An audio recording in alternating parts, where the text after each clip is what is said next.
فرماتے ہیں کہ میں نا مزدور لینے گیا، بغداد کے چوک میں مزدور بیٹھے ہوتے تھے، تو میری ان مزدوروں میں سے نا ایک نوجوان بچے پہ نظر پڑی۔ بڑا کمزور سا وجود تھا لیکن چہرے پر عبادت کا نشان تھا، ماتھا بتاتا تھا کہ نماز کا بڑا خیال رکھتا ہے۔ میں اس کے قریب گیا، چہرے بھی بڑا کچھ بتاتے ہیں نا، چہروں میں بھی بڑی رانائی ہوتی ہے۔ فرماتے ہیں میں قریب گیا، میں نے اس کو کہا بیٹے مزدوری کرو گے؟ تو کہنے لگا مزدوروں میں بیٹھا ہوں تو حضور مزدوری کے لیے ہی تو بیٹھا ہوں۔ تو میں نے کہا کہ چلو پھر۔ کہنے لگا نہیں میری کچھ شرطیں۔ میں نے کہا بتاؤ؟ کہنے لگا پہلی شرط یہ ہے کہ لوگ 4 دینار دیہاڑی لیتے ہیں، میں 3 دینار لوں۔ میں نے کہا یار بھائی تو بڑی بہترین ہے، باقی بھی اس طرح کی رکھ لیں۔ اس نے کہا حضور دوسری شرط یہ ہے کہ میں آپ کی مکمل بات مانوں گا لیکن جب اذان ہو جائے گی پھر آپ کی نہیں سنوں گا۔ تیسری بات اس نے یہ کی کہ حضور میں آپ کے گھر میں کام کروں گا پر آپ کے کسی سوال کا جواب نہیں دوں گا۔ کہتے میں نے کہا یار تو بڑا عجیب ہے، شرطیں تو مالکوں کی ہوتی ہیں۔ کہنے لگا جی بہرحال میں شرطیں لگا کے جاتا ہوں۔ فرماتے ہیں میں اسے گھر لے آیا، کام میں نے اس کو بتایا تو جو کام مزدور سارے دن میں کرتا ہے نا اس نے 2 گھنٹے میں کر دیا۔ ہمارے مزدور سگریٹ پینے میں بھی تو آدھا گھنٹہ لگاتے ہیں، وہ چائے پینے جائیں تو پونا گھنٹہ وہاں۔ ان کو بھی تو دیانتداری کرنی چاہیے کہ نہیں کرنی چاہیے؟ نے معاہدہ کیا ہے نا جی تو پورا اترنا چاہیے نا۔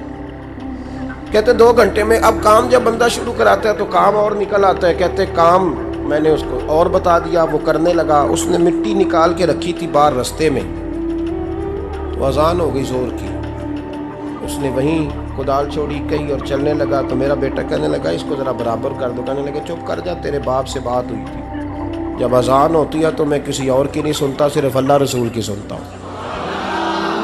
کہتے ہیں مسجد چلا گیا، نماز پڑھ کے آیا تو دوپہر کا وقت تھا۔ میری بیوی کہنے لگی اس کو کھانا کھا لے۔ کہتے ہم نے کہا کھانا کھا لو، تو کہنے لگا میں نے روزہ رکھا، رمضان بھی نہیں تھا، نفلی روزہ رکھا ہوا۔ فرماتے ہیں شام ہوئی، میں نے 3 دینار دیے تو میں نے کہا تیرا نام کیا ہے؟ کہنے لگا میں نے آپ سے کہا تھا میں کسی سوال کا جواب نہیں دوں گا۔ تو وہ چلا گیا۔ اگلے دن میں پھر لینے گیا اسے، کام کچھ اور نکل آئے تو لوگوں نے بتایا وہ صرف ہفتے والے دن آتا ہے۔ میں نے کہا کیوں؟ کہنے لگے جی وہ کہتا ہے میرا ہفتے کا خرچہ 3 دینار ہے، جب 3 دینار کما لیتا ہوں تو باقی سارا ٹائم اللہ رسول کی ذکر میں گزار دیا کرتا ہوں۔ فرماتے ہیں جی اگلے ہفتے میں پھر لینے گیا، میں نے پورا ہفتہ انتظار کیا کہ کام اسی سے کرانا۔ میں جب گیا تو میں نے کہا چلو، کہنے لگا میری شرطیں یاد ہے نا؟ اور میں نے کہا یاد ہے بھائی ساتھ چل۔ فرماتے ہیں کام کرایا، 2-3 ہفتے وہ آتا رہا۔ ایک ہفتے میں گیا تو لوگوں نے کہا حضور آج نہیں آیا، کیوں؟ کہنے لگے بیمار ہو گئے۔ کہاں گھر ہے؟ کہنے لگے بغداد کے قبرستان کے پیچھے جو کچی آبادی ہے اس میں رہتا ہے۔ فرماتے میں گیا، دروازے پہ دستک دی تو کہنے لگا حضور آپ ہیں؟ دروازہ کھولا ہے آ جائیے۔ فرماتے ہیں میں اندر گیا تو میں نے کہا تمہیں کیسے پتہ چلا میں آیا ہوں؟ کہنے لگا حضور اللہ والے ہو آپ نہیں آنا تھا، ورنہ امیر تو غریبوں کا پتہ لینے کوئی نہیں آتے۔ کہتے میں قریب گیا تو کہنے لگا میں آپ کا انتظار کر رہا تھا، تیز بخار ہے، تپ رہا۔ جیب سے کچھ پیسے نکالے، کہنے لگا یہ پیسے رکھ لیں، ایک انگوٹھی نکالی۔ کہنے لگا حضور آج رات کو میرا انتقال ہو جائے گا، ان پیسوں کا کفن خرید کے صبح جنازہ پڑھ کے مجھے دفن کر دینا، اور جب دفن کرو تو یہ انگوٹھی لے کے عصر کے بعد ہارون رشید کے پاس جانا،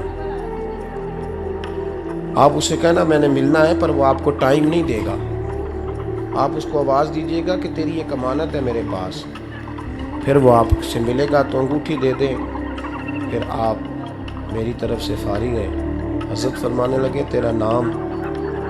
اور کہنے لگا حضور وقت تھوڑا ہے،